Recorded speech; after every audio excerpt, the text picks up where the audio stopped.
Hey, what's going on, guys? It is Sir Games a lot, and welcome back to another one of my videos. So in today's video, as you guys can see by that title, we're going to be talking about some Call of Duty 2016 and some stuff. Also, LOL, JK, haha, motherfucker, is what I'm spitting. I'm kidding, guys. But yeah, so I'm gonna bring up a little article here. I have it on my cell phone right here next to me, so you guys can know a little bit of the background of what's going on here.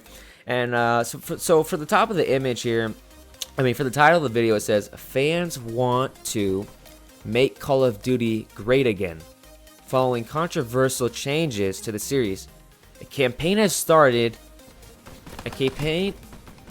Hey Ross, you wanna read correctly? I'm sorry, guys. A campaign has been started to urge Activision to go back to old school Call of Duty. Okay, so to talk about this real quick, I feel like the title and the subtitle here, the title being fans want blah blah blah, and the subtitle being a campaign has been started blah blah blah. But I feel like the main title, fans want blah blah blah, is definitely, it's good. Fans want to make Call of Duty great again following the controversial changes to the series. Word. Good title.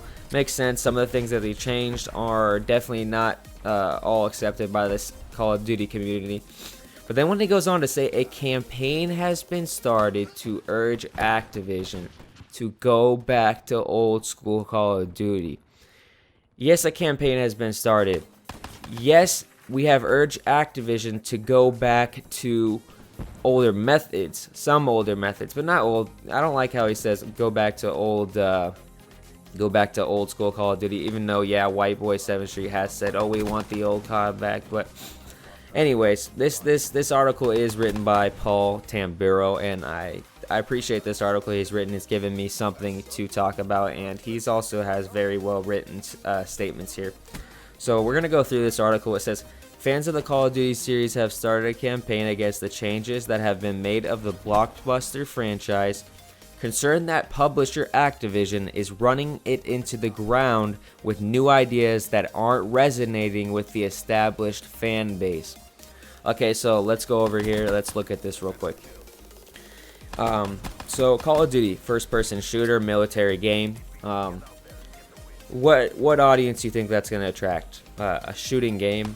You think at first, obviously, as a person that doesn't play video games, oh, if that's shooting other people, that's probably a mature game. That's rated R. That's for an older audience.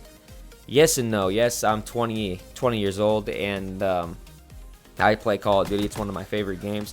But Call of Duty does bring in a large portion of their viewers from younger people. And that explains why they're doing some of these movement things, some of these things that look a little bit silly. But I don't want to just jump around and say, oh, freaking, just because young people play the game, that's why they're making these calls and making these changes.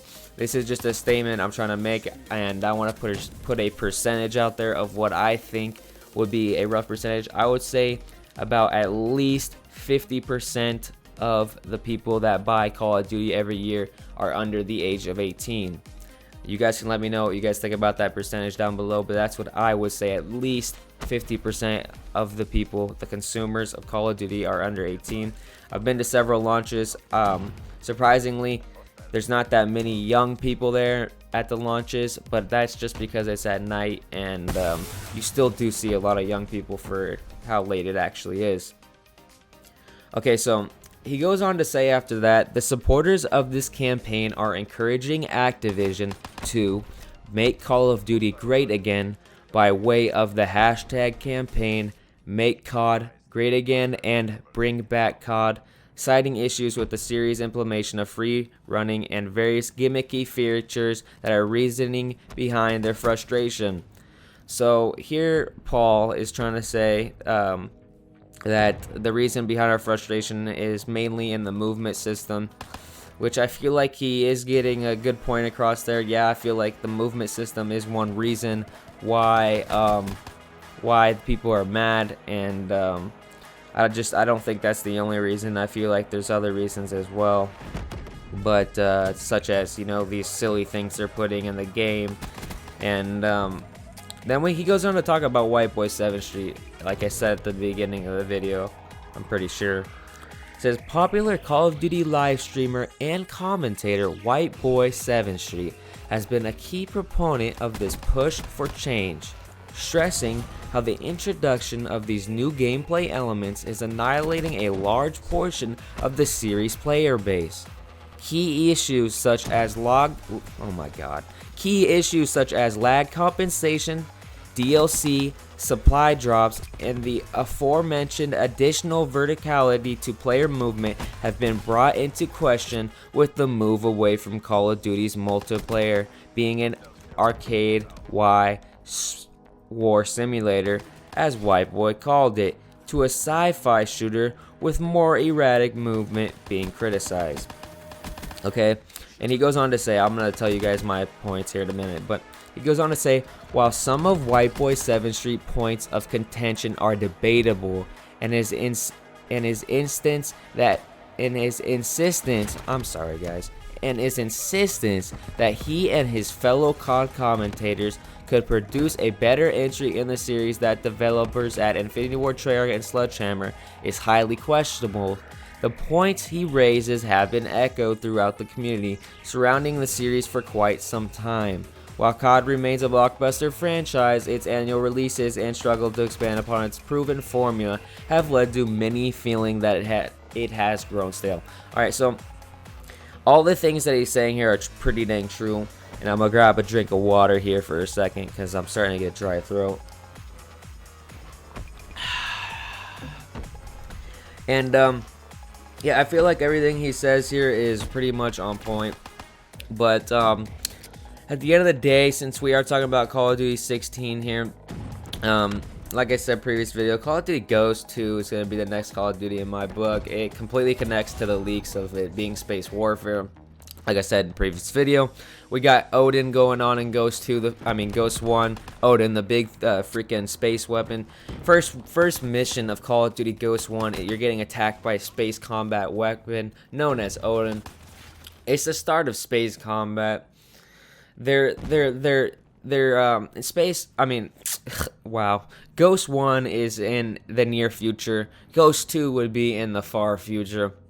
Okay, guys, it all makes sense. I'm not trying to talk to you guys like, you're stupid, but it makes sense for it to be Ghost 2. Like, let's be honest, guys. Look at the facts. Ghost 2 makes sense. The only reason people, it's not going to be Ghost 2 is because Ghost 1 has such a bad rep.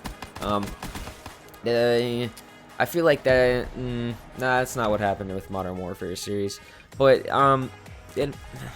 Infinity Ward's not, they don't care, dude. I mean, they care, of course. They want to make money, and so does Activision.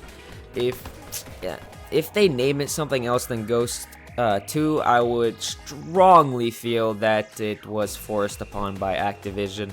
And these are my feelings about this article as well as COD 2016. I hope you guys did enjoy the gameplay.